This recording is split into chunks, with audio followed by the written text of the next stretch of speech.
నిన్న కాంగ్రెస్ పార్టీ ఆర్థిక వ్యవస్థ మీద శ్వేతపత్రం ప్రకటిస్తూ దాంట్లో ఫస్ట్ పారాగ్రాఫ్లో ఉంది 5 సంవత్సరాల కాలం పాటు ఆర్థికంగా పెట్టిన బడ్జెట్ ఏదైతే ఉందో ఆనాడు సమగ్రంగా ఉండే దాని తర్వాత దారి తప్పిందని చెప్పి ప్రకటించింది. నిన్న వైట్ పేపర్ ప్రకటించింది. మీరు అక్కడ చూడండి, దాంట్లో ఫస్ట్ పేరులో ఉంటుంది 2014 to 2018 చాలా పర్ఫెక్ట్గా ఉన్నాయని చెప్పారు. అంటే ఇట్లా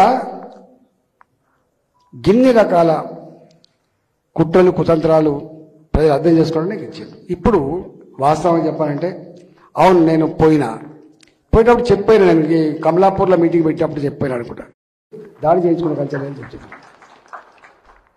నీకు దమ్ముంటే శిఖండిని పెట్టుకొని యుద్ధం చేస్తున్నావు కేసీఆర్, నీకు దమ్ముంటే నువ్వు వస్తావా నీ మామ వస్తావా అని చెప్పి ఛాలెంజ్ చేసిన చెల్పూరు గుడికి దగ్గర.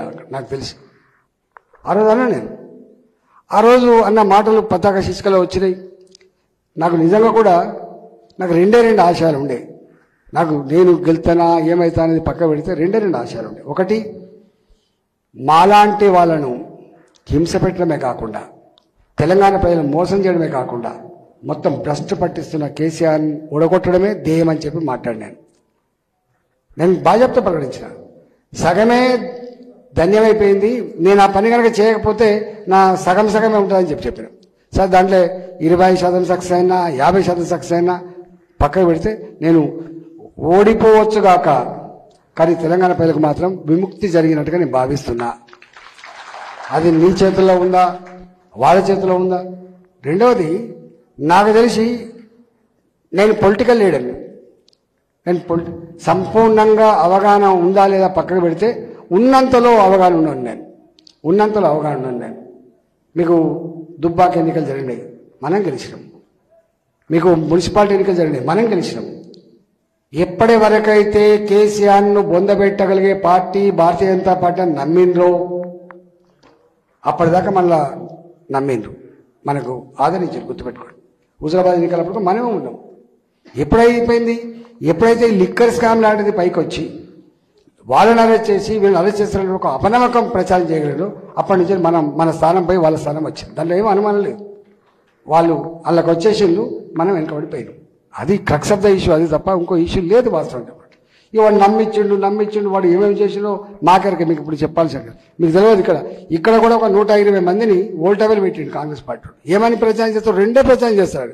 రాజేంద్రన్నను కష్టకాలంలో మీరు గెలిపించిండ్రు, రాజేంద్రన్న ఈ మధ్య మీకు టైం ఇస్తలేడు నిజంగా కూడా. నేను జాతీయ పార్టీలో చేరైనా, నాకు కొత్త పరిచయాలు కావాలి, నేను ఢిల్లీ దాకా పోవాలి, నేను తెలంగాణ అంతా తిరగాలి, నా ఆశయం ఒకటే, తెలంగాణలో కేసీఆర్ని ఓడగొట్టాలి, భారతీయ జనతా పార్టీ గెలిపించాలని ఇంట్లో పడుకుంటే కాదు. కాబట్టి నన్ను హుజరాబాద్లో మీరు గెలిపించిన తర్వాత నాలాంటి వాళ్ళకి అంతో ఇంతో ఆదరణ ఉంటుంది. కాబట్టి నాలాంటి వాడిని పోయిన ఆదిలాబాద్లో పాదయాత్ర చేసిన నాలాంటి వాడిని కూడా పోయి అనేక దిక్కులు పోయి, అంటే ఒక్కనాడు కూడా రికాం లేకుండా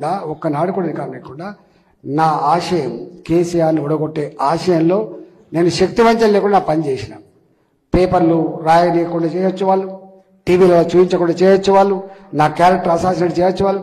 నాకు తెలిసి ఈ 2 సంవత్సరాల కాలంలో అంతకుముందు నా ముఖం లేకుండా టీవీలలో ఉండకపోవు, నా వార్త లేకుండా పేపర్లు ఉండకపోవు. కానీ మొత్తం పైసలు పెట్టి 2 పార్టీలు వీడు పైకొస్తే ఎక్కడైతుందని చెప్పి దబాయించి వార్తలు రాకుండా చేసి, టీవీలలో చూపించకుండా చేసి, సోషల్ మీడియా క్యారెక్టర్ అసాసినేట్ చేసి అనేకం చేశారు.